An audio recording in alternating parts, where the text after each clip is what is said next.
সবাইকে আসসালামু আলাইকুম। আজ আপনাদের রান্না করে দেখাবো ইলিশ মাছের মাথা ল্যাজ দিয়ে কচুরলতি। কচুরলতি এভাবে রান্না করলে খেতে অনেক বেশি মজার হয়। রান্নার জন্য চুলায় একটি প্যানে নিয়ে নিচ্ছি 1/4 কাপ পরিমাণ রেগুলার খাবার তেল। তেল গরম হলে দিয়ে দিব 2 টেবিল চামচ পরিমাণ রসুন কুচি। যেকোনো কচু রান্নায় রসুনের পরিমাণ একটু বেশি ব্যবহার করতে হয়। তাহলে কচু রান্নার পরে আর গলা ধরবে না। দিয়ে দিচ্ছি কাঁচামরিচ ৪-৫ টা কেটে ব্যবহার করেছি ঝালের জন্য। কচুরলতি একটু ঝাল করে রান্না করলে খেতে ভালো লাগে।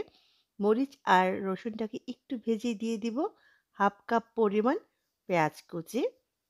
এবার পেঁয়াজ, রসুন, কাঁচামরিচ ভেজে নিব। পেঁয়াজ আগে হালকা ব্রাউন কালার ধরে আসার আগ পর্যন্ত। দিয়ে দিচ্ছি ১ চা চামচ পরিমাণ রসুন বাটা। এবার রসুন বাটাটাকেও আমি সামান্য একটু কষিয়ে নিব। এবার দিয়ে দিব গুঁড়া মশলা।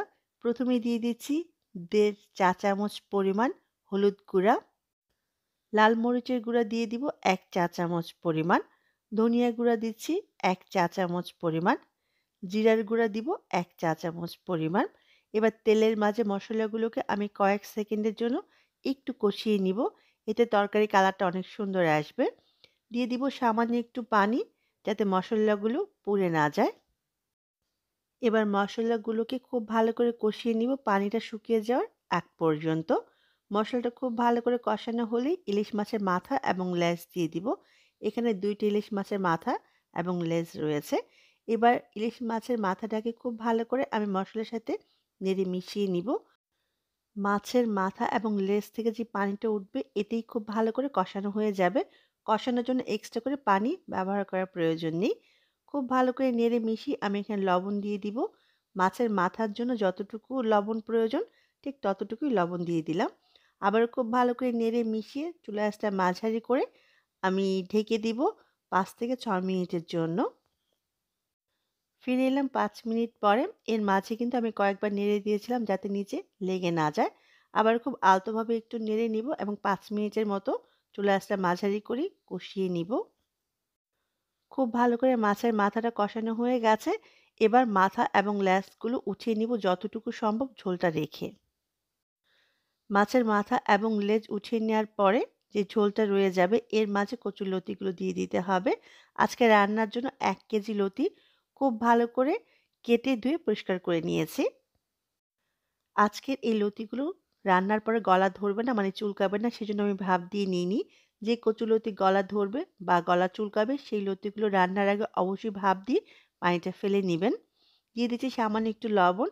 লতিতে যতটুকু লবণ লাগবে ততটুকুই ব্যবহার করব। কারণ ইলিশ মাছের মাথাগুলো কষানোর সময় কিন্তু আমি লবণ ব্যবহার করেছিলাম। খুব ভালো করে মসলার সাথে লতিগুলোকে নেড়ে মিশিয়ে আমি ঢেকে দিব ৫ থেকে ৬ মিনিটের জন্য। ফিরে এলাম ৫ মিনিট পরে। এর মাঝে কিন্তু আমি নেড়ে দিয়েছিলাম যাতে নিচে লেগে না যায়। লতি থেকে অনেকখানি পানি বের হয়েছিল। সেই পানিগুলো শুকিয়ে যাওয়া পর্যন্ত লতিগুলোকে কষিয়ে নিতে হবে। লতিগুলো যত ভালো করে কষাবেন তরকারির স্বাদ কিন্তু ততই ভালো আসবে। খুব ভালো করে কষিয়ে নিয়েছি। এবার তরকারির জন্য ঝোল ব্যবহার করব। আমি আজকে লতি রান্নায় একটু ঝোল রাখবো সেজন্য ৩ কাপ পানি ব্যবহার করেছি। আপনি যদি ঝোলের পরিমাণ কম রাখতে চান সেক্ষেত্রে ২ কাপ পানি ব্যবহার করবেন। লতি রান্নার সময় একটা কথা মনে রাখবেন, যেসব লতি গলা চুলকায়, সেই লতি রান্নার সময় কোনো রকম ঝোল রাখা যাবে না। পানির পরিমাণ অল্প দিতে হবে। খুব ভালো করে নেড়ে মিশিয়ে আমি ঢেকে দিব ৫ থেকে ৬ মিনিটের জন্য। ফিরে এলাম ৬ মিনিট পরে। এই পর্যায়ে আমি যে মাছের মাথা এবং লেজগুলো কষিয়ে রেখেছিলাম সেগুলো দিয়ে দিব।